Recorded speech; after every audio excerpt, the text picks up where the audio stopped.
Ассаламу алейкум, ҷаноби олӣ. Пешвои миллат, асосгузори сулҳу ваҳдат. Аз номи донишҷӯҳои кишвари Русия шуморо табрик мекунем. 16 ноября 1994 года в Таджикистане отмечается День президента.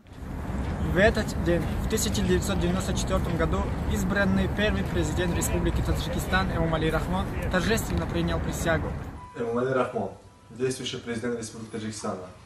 В своей стране он носит официальный титул «Основатель мира и национального единства, лидер нации». Его авторитет среди политических лидеров в регионе весьма весом. Уважаемый президент, вы очень многое сделали для нашей страны. Да. Благодаря вам укрепились и расширились международные связи, воплотились в жизнь многие инвестиционные проекты. Приняты важные политические решения.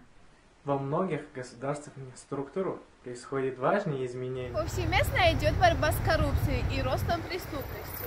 Еще многое предстоит сделать. Но мы верим, что у вас хватит сил на осуществление ваших замыслов. Примите самые искренние поздравления в этот замечательный праздник и пожелания мира. Добра, справедливости, крепкого здоровья и семейного благополучия.